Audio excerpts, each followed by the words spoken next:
Hi guys, and welcome to another inspiring episode of Home Base Hope. You are going to want to turn up the volume on today's podcast because you're not going to want to miss a second of it. Today we are chatting to a very inspiring woman who is such an empowering voice in the autism community here in Australia. Today we are talking to Jeanette Purkis. Jeanette Purkis is an autism advocate. She has written 3 published books on elements of autism and has another book due out in November, and she is a regular blogger. Jeanette is a prolific public speaker and has presented for TEDx Canberra in 2013 and as a keynote speaker at a number of events, including the recent Asia Pacific Autism Conference and the Autism at Work Conference. Jeanette has facilitated a support group for women with autism in Canberra since 2011 and hosts a regular online radio program for the UK advocacy organisation Positively Autistic. Jeanette is highly visible in the autism community. She was the 2016 ACT Volunteer of the Year and a finalist in the 2017 ACT Woman of the Year Award.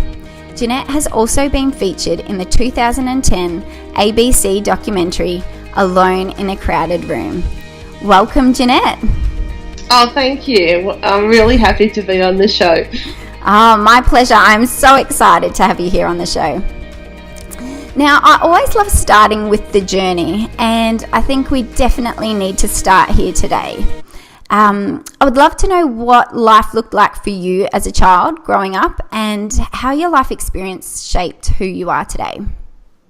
Thank you. I think the interesting thing to note, talking to people my age and older that are on the spectrum, is that the landscape around, things like autism acceptance and neurodiversity and things like that, or even being aware that there was such a thing as Asperger's, did not exist until I was an adult. So when I went to school, I was the kid that looked a bit different, but nobody quite knew why. And there was a lot of bullying, a lot of intimidation, a lot of really awful things happened to me. And that lack of diagnosis and the lack of any, not just the diagnosis, but everything that we have now surrounding diagnosis, that understanding that there is divergence and difference, it did not exist when I was a kid. So what that meant was that I was completely on my own. I felt like I was completely on my own. Bullying was just rife, particularly through high school.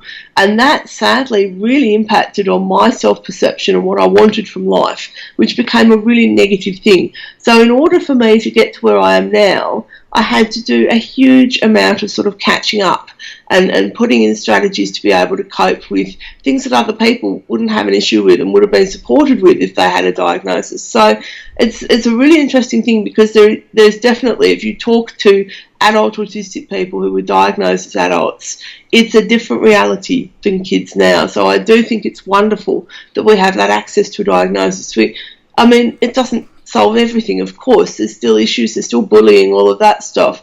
But it actually really helps kids and their parents to have a more supportive and positive path through life than I did. It's really hard.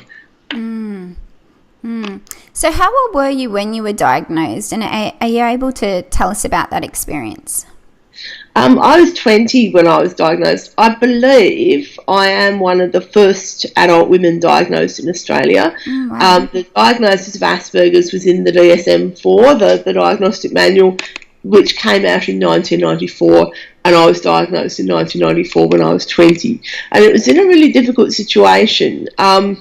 I was in a very negative part of my life. I was sort of in institutions and things like that, very focused on being a negative, like not seeking out good things, but seeking out bad things instead. So my mum was working with someone. She worked in a hospital as a radiographer, and she was working with a woman whose son had been diagnosed with Asperger's. Mum said, "What's that?" Because no one knew what it was back then.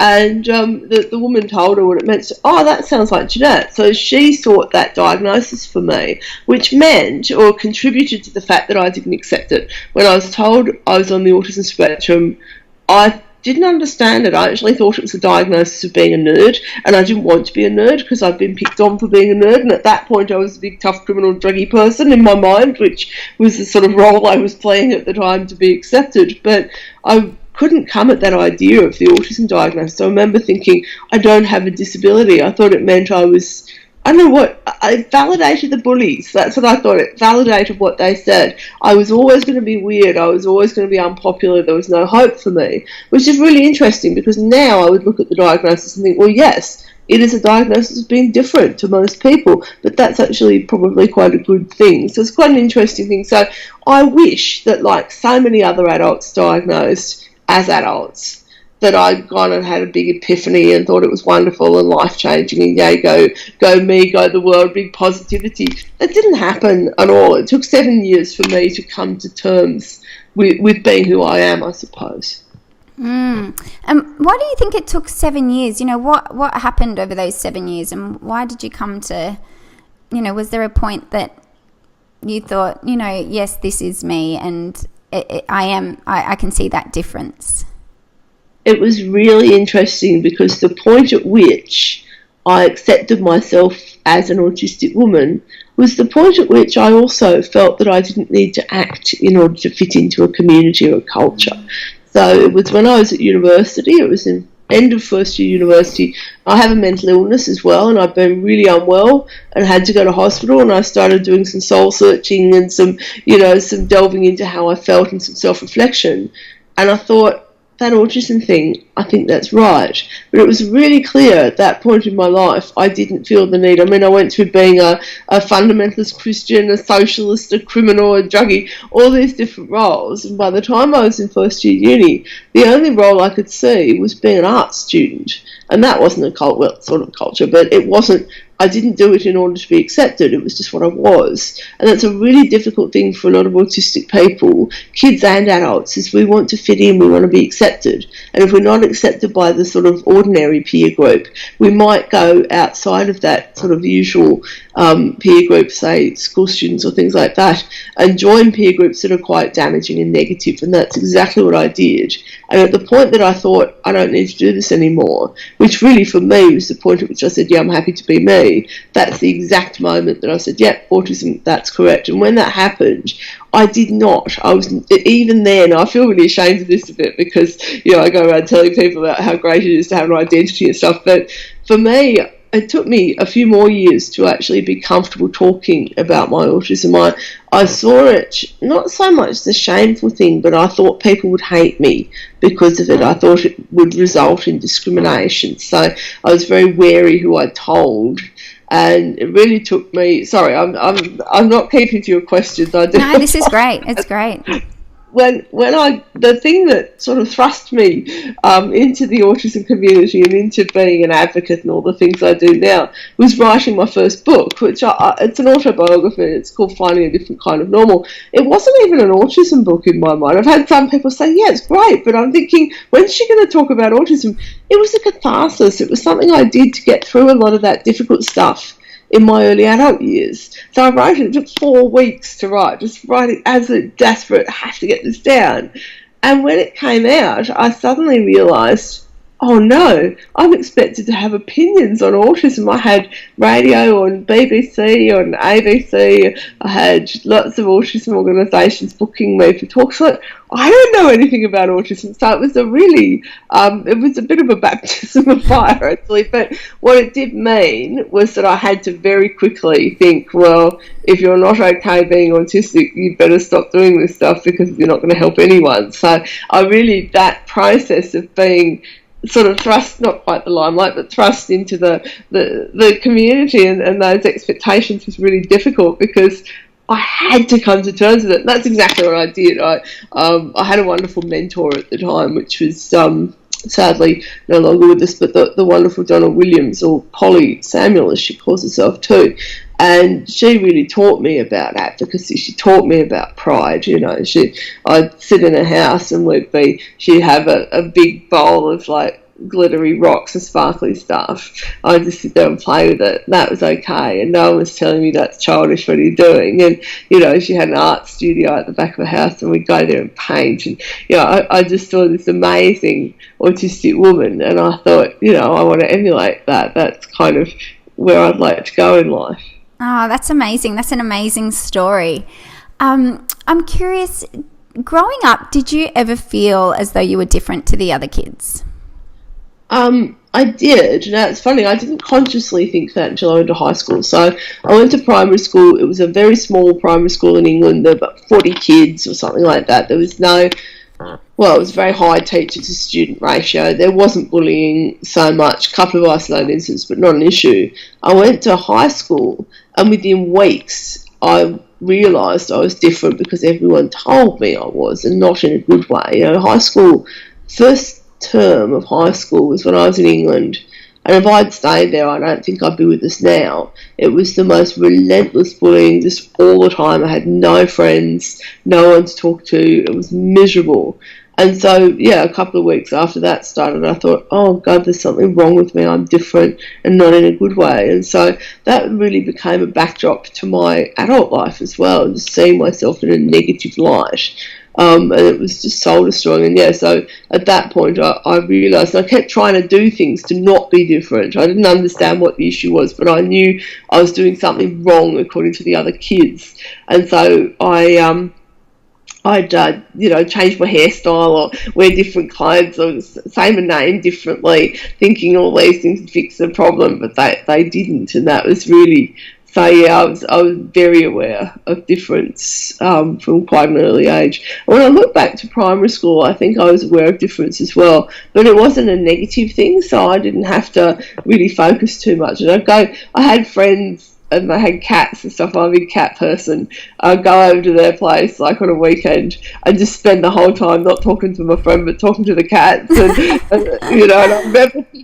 I remember realising that probably wasn't what people expected. That's what I did. Yeah, cats are much more interesting than And I think you find that with typically girls on the spectrum too, they have that special interest in animals, and obviously that might be something you have as well, that interest in pets and cats and horses and different animals.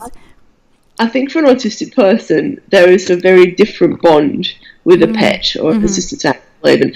It's not... my cat, Mr. Kitty, who I put him out of the lounge room because he's a shocker when I do interviews. He wants a cuddle and he meows and he bites. So but when I'm with him, it's not like being with a cat. He's a friend. I remember someone saying, something about pet ownership. I said, I don't own him. He's a friend. And I think it's just that unconditional love too. You get that unconditional love from them.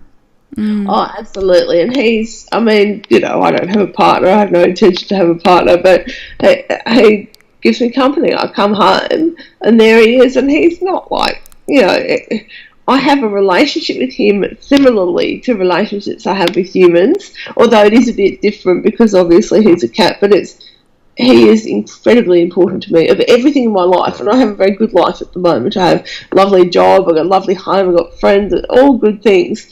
The best thing in my life is Mr. Kitty, which I think a lot of autistic kids also experience. And you find a lot of parents, they'll get a pet and suddenly their kids' attitudes and happiness and sense of well-being and all of those things will improve hugely. It can make such a big difference to have, although it's important to note that it's not always good. Like getting a pet can have stressful things attached. It can break into routines. If you've got a puppy and it cries all night, that can be quite traumatizing for young kids on the spectrum because it's, the puppy's not happy and it's noise and stuff that keeps you up. So, there is a practical element to pets as well, other than the bond. So it's important to remember that.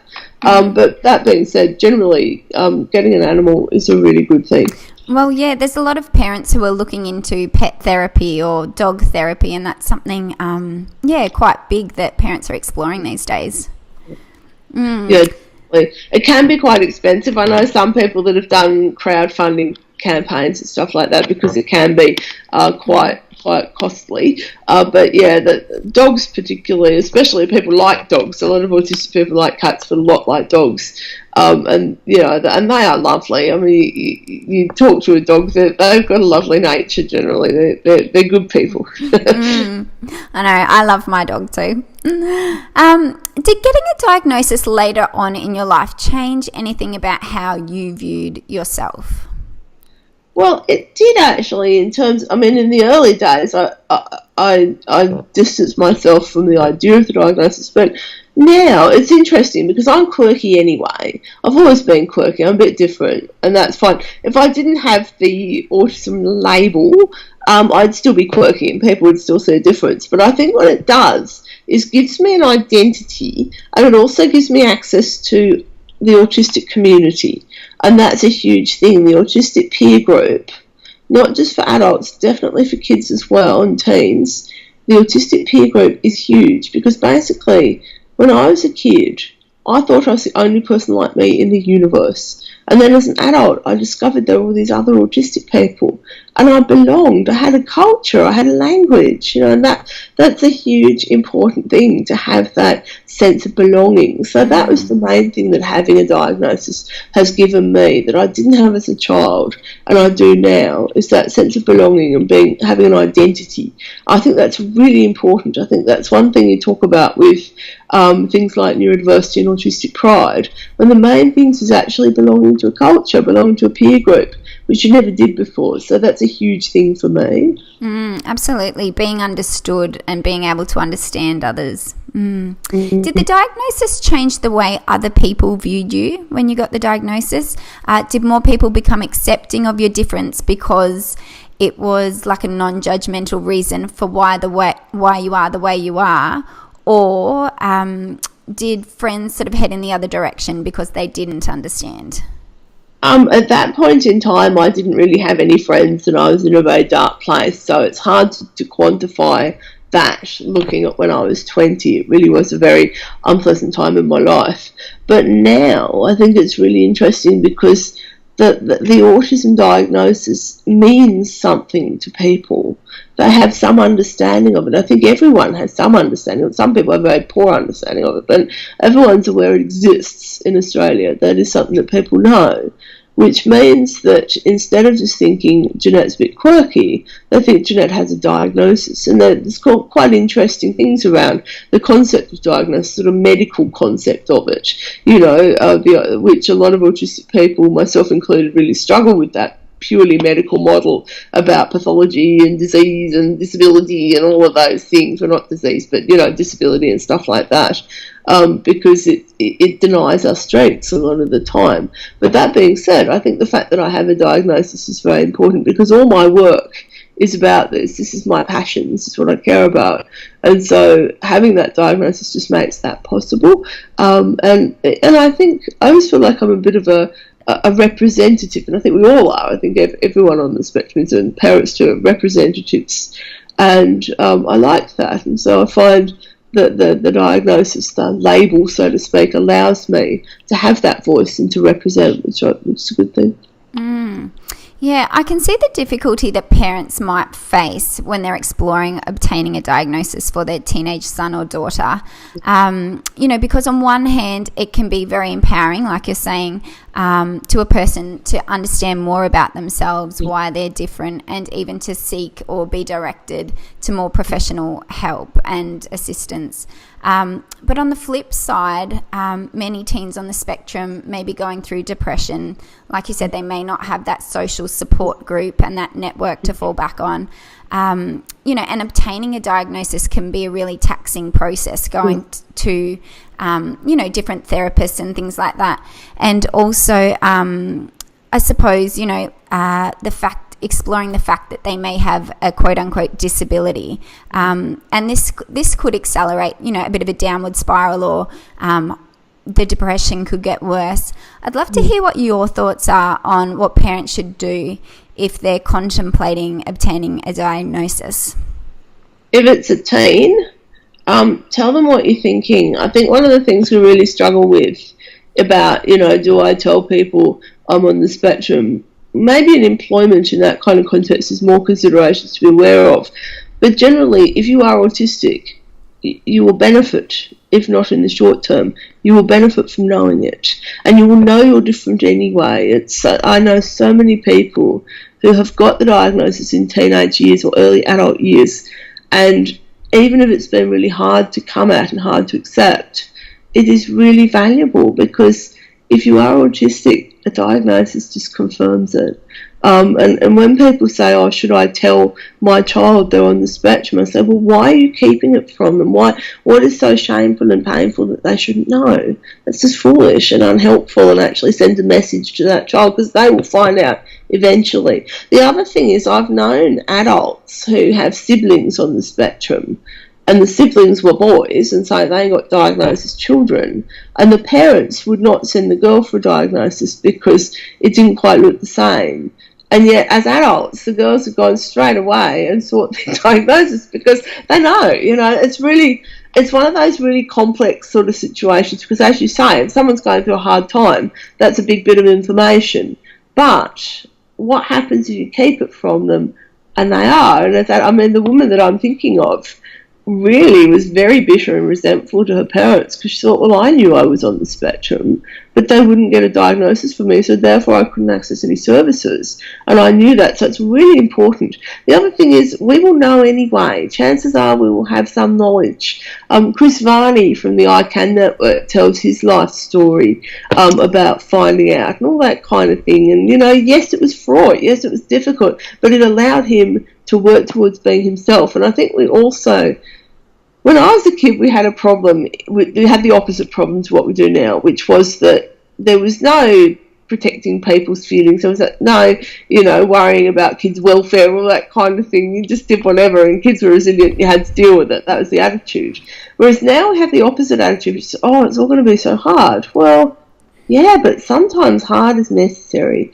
I know that's a difficult thing, and obviously each individual situation, if you're worried for someone's safety, hold off with the diagnosis. Don't force into it. There's no necessary deadline for getting it. But I do generally think kids know already, and even if they're going through a bit of a hard time, it doesn't have to be a negative thing, So I know that's the kind of thing you'd be thinking, but that is my understanding, is if it was something shameful and embarrassing that you didn't want people to know, well, keep it from them. But actually, it's part of who they are, it's actually part of their identity. It's like if someone's adopted, that thing in movies from ages ago, you'd have the kid who was adopted and their parents would have told them, and they'd find out by finding the adoption papers. Well, it's kind of like that. At least that's how I see it. But as I say, if somebody's safety is a concern, maybe put it off for a little bit, and also introducing the conversation, because teenagers tend to be quite good at speaking on their own behalf to parents and going to concern. So if you're thinking about getting a diagnosis, it might be worth actually starting a conversation about those kinds of things and about differences. And obviously parents use their judgment as to how they do that, but it's not like we have to get this for this child and they're not going to know. I mean, when someone's teenage years, they're quite capable usually of having some say in decisions that affect them, so it might be worth just having a conversation with them. Yeah, I think that's some really good advice there. Do you think life would have looked any different for you if you were diagnosed younger? I think it would have been completely different. So my parents are incredibly lovely. I have endless time for them. My mum is diagnosed as being on the spectrum now. They're good people, but they really, really care about me, because parents really, really care about their kids. Well, I hope they do. So I remember my mum saying to me a few years ago, gee, if you had a diagnosis when you were a kid, we wouldn't let you do anything. So it would have been interesting, because I probably would have had a much less fractured, chaotic, unpleasant life as a young person, but I also probably wouldn't have worked, I wouldn't have studied. All the things I've done now would have been maybe seen as too difficult, too challenging. So it's really hard, because I don't like what I did with my life when I was younger. I regret it. It's not a good thing. But I also really value the fact that I've been independent. And I mean, I moved out of home at 17 and got a job and went to uni. I mean, I look at that now and I can't imagine any of my friends who are parents letting their 17-year-old children, autistic or otherwise, move interstate, get a job, go to uni. It's just almost unheard of. and I was really happy. Like, in hindsight, that was actually probably in some respects a really good thing to do, because I was just spend like anyone else. I was like, get a job, go to uni, that's what you do. There were issues, of course there were issues, but I've got 2 books that I've written with Emma Goodall about resilience for parents to support resilience in their autistic kids. And that idea of the controlled challenge, don't throw them in the deep end where they're going to definitely like really struggle and probably fail, but build incremental challenges. And I suppose that's really useful. And I don't know if that would have happened if I got the diagnosis earlier. I mean, it's hypothetical, who knows, but I think the fact that I sort of had to be independent was, in a lot of respects, quite a good thing. Yeah, that's interesting. Now, you're obviously very open about the fact that you have autism now, and many people on the spectrum don't want to disclose this, and you spoke about that earlier, if they find out later in life, because, it can change their sense of identity and how they view themselves, and they might be worried about how others view them. Was it something that you told your friends and family about when you were initially diagnosed, or was it until those 7 years later that you felt comfortable with it that you sort of started to share that? I didn't tell anyone when I didn't accept it was real. So to be like, I think if I told anyone, I'd say, I've got this diagnosis or something, but it's not true, that kind of thing. And even when I started telling people when I was a bit older, it was almost like, oh, don't tell anyone because I'm a bit embarrassed about tell someone. Whereas now, I tell everyone. Perspective has really changed. Yeah, definitely. I use most conversations as an opportunity to talk about inclusion and things like that, because that's important. Of course, because I do what I do, I travel all over the country to different places talking about autism. That's concierges at hotels, taxi drivers. If I start a conversation with them, not intentionally, but it always ends up in that spot. Why are you here? I'm speaking at a conference, and it's interesting. We have an organisation which is in Canberra. It's based in Melbourne, and it's in different places in Australia, for young girls on the spectrum, called Yellow Ladybugs. And a couple of months ago we had an event, and then a bunch of us, my friends, I've got friends who are all a family together, we're all wearing our t-shirts with like yellow ladybugs, they're really nice. And so we went to Bunnings and we got a sausage, as you do, and about 5 or 6 people asked what the t-shirts were, and my friends were just like, and I said, it's this, it's for girls on the autistic spectrum, I'm an autistic advocate. No issue there, I've got no problem talking about that, but I think most people will be a bit more sort of shy about that. Yeah. Oh, that's great. You've obviously come such a long way in your journey, and you're so open about it. You're very accepting of the diagnosis now, and it is so empowering to see that, as part of the autism community, to see someone who's so inspiring and, passionate about what you do. It's just great. We need more people like you. I'm trying. I do a lot of mentoring, and I don't know that I'm trying to create more versions of me. That might be a bit weird, but I do support a lot of colleagues in the autism world to do different opportunities. I get asked to do a lot of stuff, so I often say, do you mind if I ask this person to do it instead?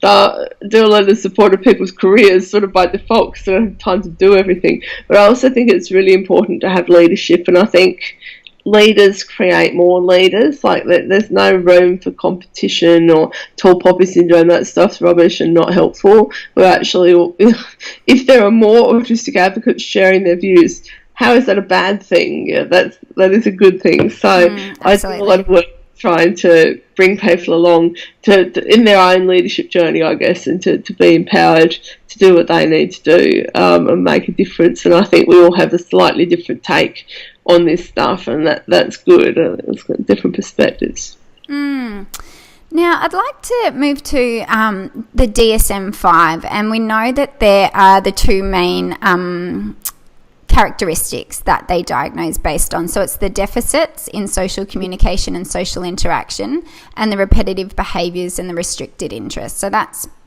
basically how a child will get their diagnosis if they meet certain criteria.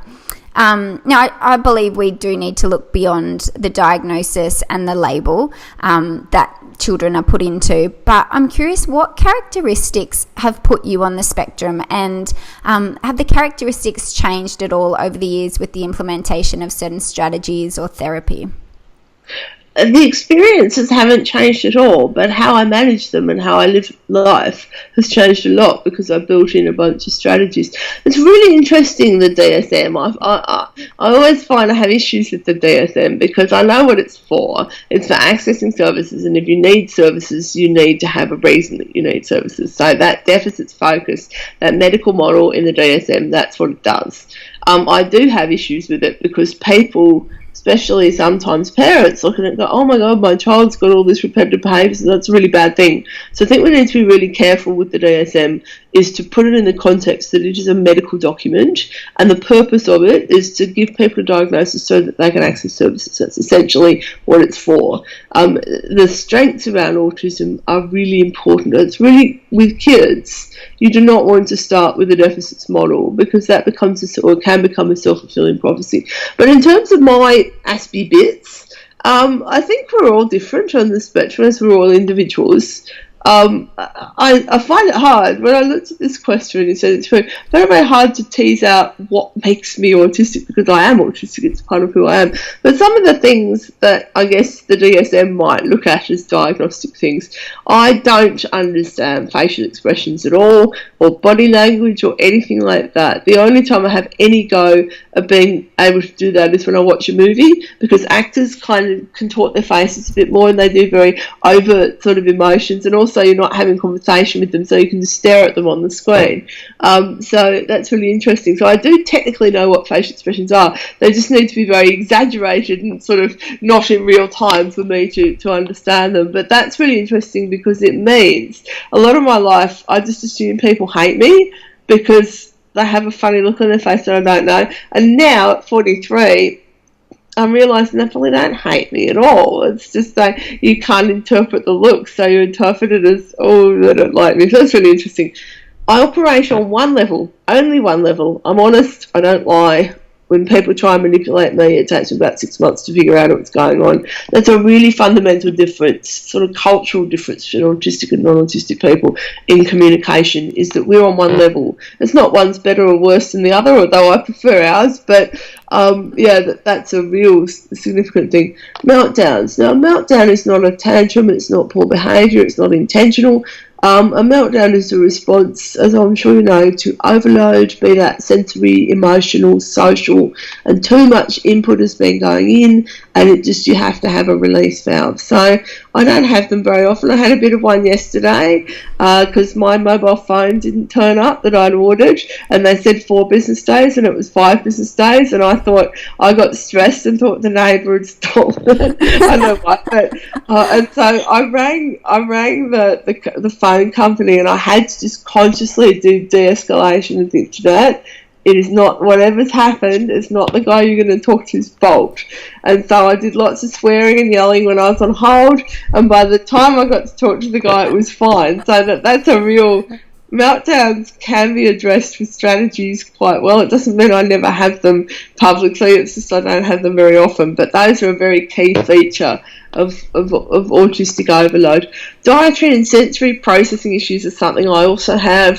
So sensory processing disorder is not unique to autistic people. It's one of those things, if there's a Venn diagram, there's a few circles intersecting, and things like sensory processing, face blindness, all of those things, while they're very common amongst autistic people, there's not only autistic people have them, but I have some big sensory issues, which are especially smell. Eye contact is painful and invasive. That's true for almost every autistic person I've ever spoken to. And the thing that's an issue with eye contact is that it's assumed by a lot of people to be the cornerstone of non-verbal communication. And if you don't do it, you must be really, really rude.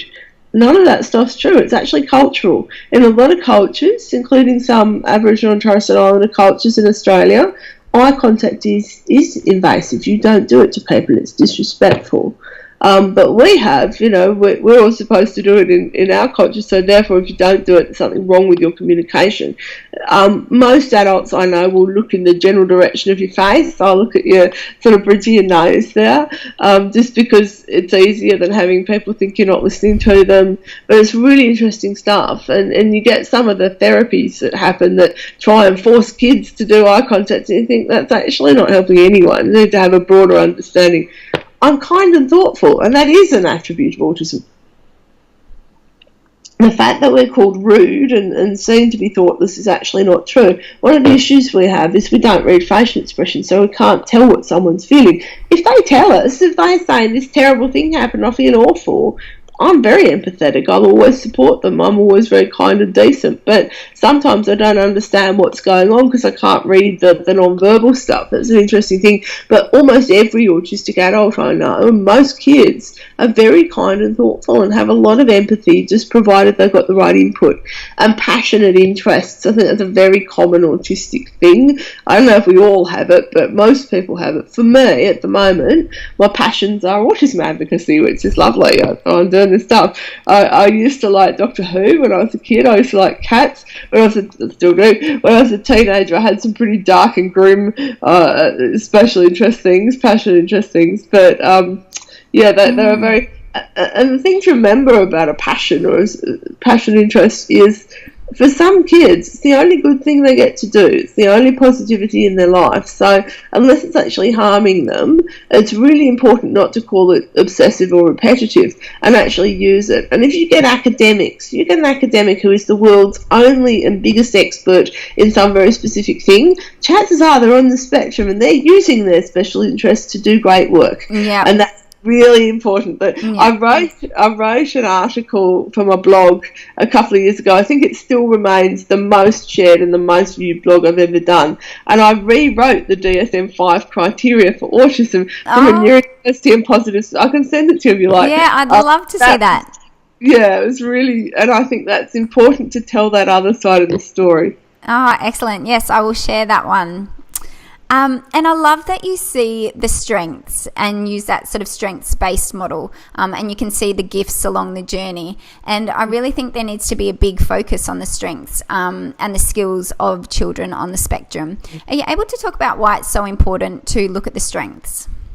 Oh, absolutely. The thing is, if you're taught as a kid that what you're doing is wrong or weird or odd, and that all your interests are, obsessive interests and all of those things, how's that going to impact on your view of yourself and your self-esteem? And also, it becomes a self-fulfilling prophecy. If you think a child can't do something, you won't give them the opportunity to try, and therefore they will think they're not able to do that thing. Whereas if you say, would you like to have a go at this, and support them to do it, and if they fail, well, use that as a learning as much as you can.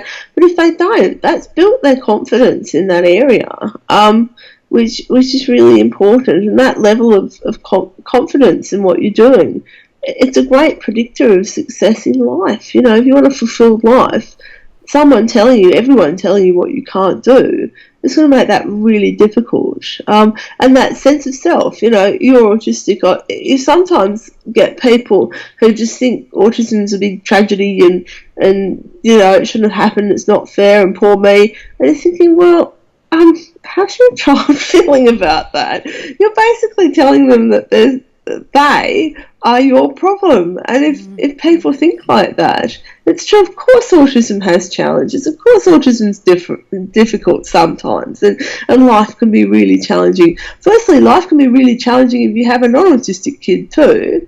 And those messages around deficits, children are very sensitive, autistic children particularly so.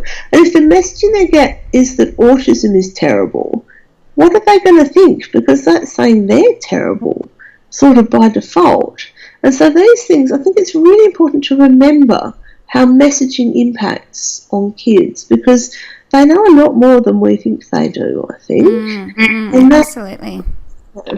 You spoke earlier about how you were bullied a lot as a teenager and when you went to high school. And obviously there can be a lot of misunderstandings with children on the spectrum, and they can very easily become the victim of bullies. Do you have any tips on developing resilience and teaching coping strategies? Because I think if kids aren't equipped with the skills that they need to face adversity, then they can get depression or psychological damage can be done. And it doesn't just affect the child, you know, it can be extremely challenging for the entire family to cope with this. Firstly, I would say the bullying problem is generated by the bully, and that's always important to put in perspective. You know, it's not I was bullied, it's somebody bullied me. There was somebody responsible for that behaviour. So that is not a fault of the autistic person. That is the fault of the bully. Of course, in rare instances, autistic people can be bullies themselves. That's another conversation. But it is really important to remember the person instigating that aggression is almost always the bully. Also, resilience is not something you can get suddenly and overnight and quickly. It doesn't work like that. So if you get teachers, particularly who say to kids or kids' parents, your son wouldn't be bullied if he was more resilient. Well, that's true, but you're not going to pick up resilience overnight. And that actually becomes quite a dismissive, invalidating sort of statement, saying, well, it's your child's fault for being bullied and they need to get some resilience to fix it. That being said, resilience, genuine resilience, is a wonderful thing and is a great counter to bullying. There's some basic things that help build resilience with kids, autistic and otherwise. The first one is coming from a real place of safety, particularly in the family. So being respected, validated, loved, all of those things, and making that absolutely evident to that child that they are supported at home, that place of safety. So whatever happens, they can come back home and they're okay, they're safe, they can vent, they can say whatever they need to. That's really important. The other thing about resilience is building a controlled challenge. So it's almost like building a muscle. If you go to the gym, and you can tell I do all the time, if you go to the gym and you first started going, you'll get the 2 kilo weights and you'll lift them and they'll be really sore and difficult. After a few months, you'll have the 5 kilo weights, you'll be able to do that. So resilience is very similar to that, taking on slightly more difficult things and slightly more challenging things and getting support to do that. It's not really about doing it all by yourself, it's being supported to do that with a reasonable intent. And I think with bullying at school, you know, the best thing you can have there's some practical things. So at lunchtime and recess, have a safe space for kids to go to. Have a chess club or a games club or whatever. So if kids are feeling threatened, they can go in there. There's a teacher supervising or a parent supervising, and it's good. That's a practical solution. The other one is self-esteem. I'm 43.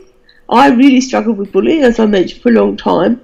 Now, if someone gives me a hard time, particularly someone I don't know, I look at them and think, what's wrong with that idiot? You know, what's their problem? I don't think, I'm the worst person in the world, I should really hate myself, which is what I used to think. So that self-esteem that I have is very, very useful. It is really important to build a kid's sense of self, sense of belonging, sense of who they are. And also if they have a friend or friends at school, that's really positive because they can vent to the friend if anything happens, and safety in numbers. So that's just a few very quick thoughts about bullying. It's a very big topic. I could sit here and talk about it for a long time. We'll have to make another podcast about that. Now, I want to jump to work. You're a very accomplished woman, and you're the author of 3 books. And I just want to mention the names of the books here because I think every parent needs to grab a copy. So you mentioned your first book, which is Finding a Different Kind of Normal. And then you've got The Guide to Good Mental Health on the Autism Spectrum, and your latest book, which is The Wonderful World of Work, a workbook for Asperteens. And you also have a job as a public servant, and you do a lot of public speaking, advocating for people on the spectrum. So I'd love to talk about employment and getting a job and keeping a job, because this can be a real challenge for teenagers and adults on the spectrum. So are you able to walk us through what parents can do to help their child, or what teens or adults can do to help themselves to become job ready, and what sort of simple steps they can take to seek employment? Yeah. So knowing what you want from employment, and often that'll be something you work out over time. It's not something you you can just sort of have happen straight away. And you might find it out by doing a few different jobs.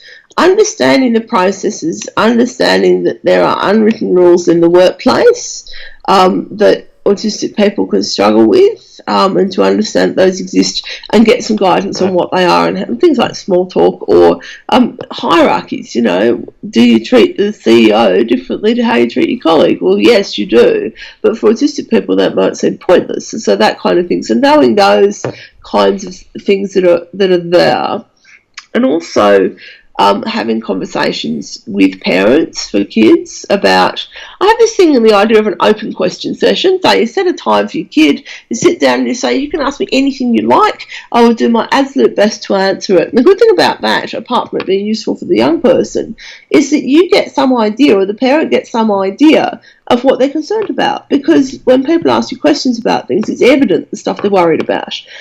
So that's a really useful thing for both the young person to get some strategies and solutions to their concerns, but also for the parent to know what they need to focus on and what they need to address in terms of anxieties.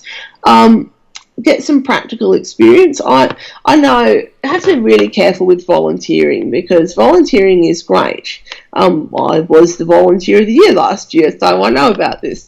But I had somebody, an adult on the spectrum, talking about employment on my Facebook, and she said, look, I've been volunteering for 5 years. Why doesn't anyone give me a paid job? So volunteering is great in the short term as building skills and strategies in employment, but if it replaces paid work, that's not really very helpful, to sort of use someone's labour for nothing and all of that. But yeah, I think preparation is key. With things like interviews, being aware of what an interview is like. If you haven't had one before, my first one was an unmitigated disaster, and I'm still embarrassed about it now.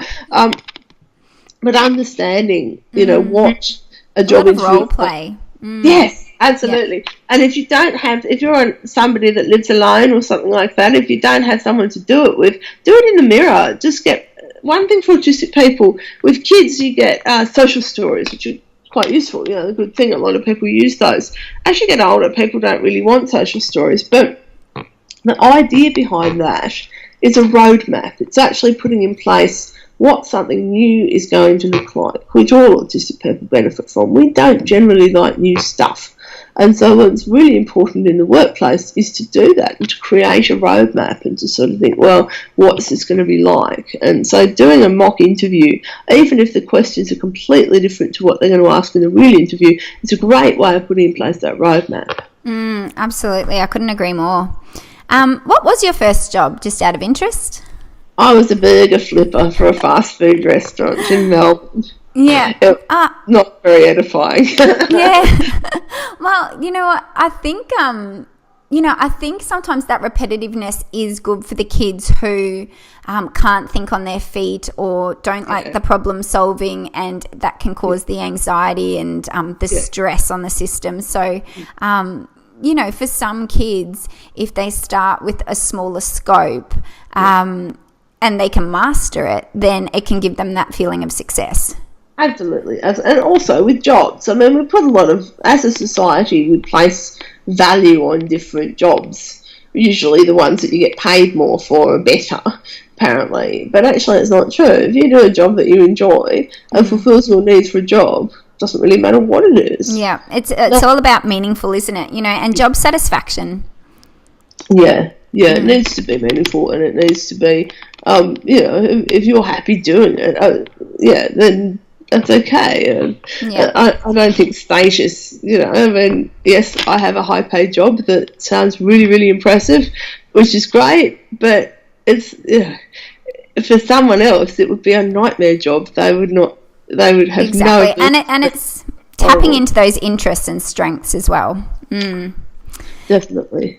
So for a child or, a teenager or an adult who is going for a job interview or they've just started a new job, is disclosing the fact that they have autism something that you would recommend that they do with their employers? Do people do this, and what are the pros and the cons? So disclosure is a really interesting concept, and some people don't like calling it disclosure because it sounds like you're telling a dirty secret. But anyway, disclosure is an interesting thing. I would say that each workplace, each job you apply for, consider the pros and cons for that job. It is not a blanket thing. I've had jobs in the past where I haven't disclosed because there's been no need to. My job now I do, and that's a really important part of my work. I do a lot of autism world things within the public service, which is really lovely. So it's really important to remember it's a different decision for each different job. And one of the things I thought recently, this is a bit of an epiphany, was that the disclosure conversation can actually be a really positive one. It can be a place to promote yourself. You say, well, I'm autistic. I can work here in this software testing job because I've got amazing attention to detail. Bit of a cliched example, but you get the idea. Yeah. The pros, for me, I tend to support disclosure at work generally because I find it easier for myself. It means I don't have to keep a secret. It means if I need any workplace adjustments, I can actually get them. It means if anything goes wrong that's related to my autism, I don't have to have a whole extra conversation. I can say, hey, I told you about this, well, that's what's going on. And I'm not, for a sense of identity, I'm not hiding it. I don't have to hide it, which I'm hiding it. Whereas some of the cons, most of the cons relate to discrimination, the potential for discrimination. So some employers really, you don't want to disclose, well, you won't get the job. And while it's illegal to discriminate technically in recruitment, all they have to say is the person didn't meet the requirements of the job. That's absolutely impossible to prove, unless they said you're autistic, we don't want you, but most of them wouldn't do that. That is the danger. And the other kind of issues that can happen, you can be pigeonholed at work, you can be the staff member with disability and not much else, or if you apply for a promotion or you want to do training to improve your career prospects, some employers do take the attitude of, well, we gave you a job, what more do you want? So there are issues there, and I think it's a really important thing. I always recommend to people that they have a strategy, whether or not they follow the strategy, that they consider issues around disclosing, when they're going to do it, whether they're going to do it at all, what they're going to say, who they're going to say it to, all of those considerations, and then sort of write down a strategy or think of the strategy that they might use and then adapt that to the situation, and that creates that roadmap really nicely. Yeah, look, I love all the pros that you mentioned, and I think that there are a lot of positive qualities that people on the spectrum can offer the workforce, such as honesty. They may be an expert in a specific field, and they usually have a lot of integrity. What have you found to be your strengths in the workforce, and how do you capitalize on them? I am the most engaged employee in the world, I think, or maybe one of them. I had horrible jobs or no job for many years, and then nearly 11 years ago, I got accepted to work in the public service, and it was like all my Christmases had come at once. I've been there for over 10 years now, and I still feel like I've just got there like, wow, this is awesome. That's so great. Yeah, I bring a lot of skills. I've got the attention to detail. I know that one's a cliche, but it's usually actually correct that we focus on things that other people don't, so it's really nice. I do have an innovative sort of outside of the box thinking style, which is quite useful. I'm currently working in human resources, so my diversity knowledge is a big plus there. I'm actually quite good at the job. I'm very honest. I'm very ethical. I didn't used to be ethical, so I pride myself on being really ethical now.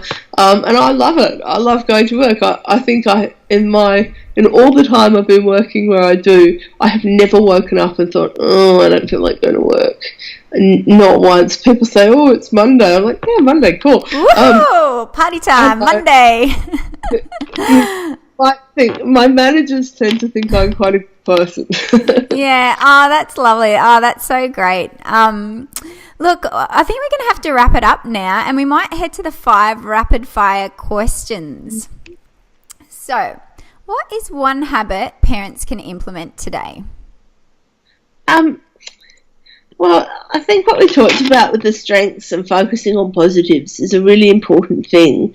And not only will that improve your child's sort of experience of life, it may well improve your parents' experience of life as well. I think it's really important. And understanding if kids are acting out, they probably don't mean to be deliberately naughty, and that there are differences, and to understand that. Great. What do people never ask you that you wish they did? Nothing. People ask me all questions all the time. I express what I need to answer as best I can. I'm not expecting a question from anyone. They ask all sorts of things. It's all good. That's great. And is there any book other than your own, which are a must-read, that you recommend all parents read as well? I haven't got a single title, but there's some really good ones that Jessica Kingsley Publishers do. Some of the really practical ones about things like puberty and all of that kind of stuff, toilet training. I mean, I like practical. Everything I do is practical, so I like the books that are more focused on particular skills and things like that. There's one called M is for Autism, which my friend Adele Devine was involved in, which is quite good. And actually, the other Adele Devine books are really good as well. They're more for teachers, but there's some useful stuff in there for parents too. Excellent. And what is one of your top 3 unfinished bucket list items? I don't really have a bucket list. I live my bucket list every day. I shouldn't be here. I shouldn't have been here many times over. I am. So every day since about 2000 has been a big whopping bonus, and I'm the luckiest and most grateful person I know, which is awesome. Ah, that's amazing. You are one inspiring woman, Jeanette, I must say. And the last question, if you could only offer one piece of advice to parents today, what would it be? Understand that their language, their way of understanding and interpreting the world and responding to the world may differ from yours, and that's okay. And if you can actually learn to understand where they're coming from, that will make everything easier. I think you're absolutely right. I think it's so important to realise that a child on the spectrum's views, view the world through a different lens, and we need to seek to understand that difference. Yeah, definitely. Yeah, so how can our listeners find out more about you and your amazing work, and where can they grab a copy of your books and everything about you? Where can they go?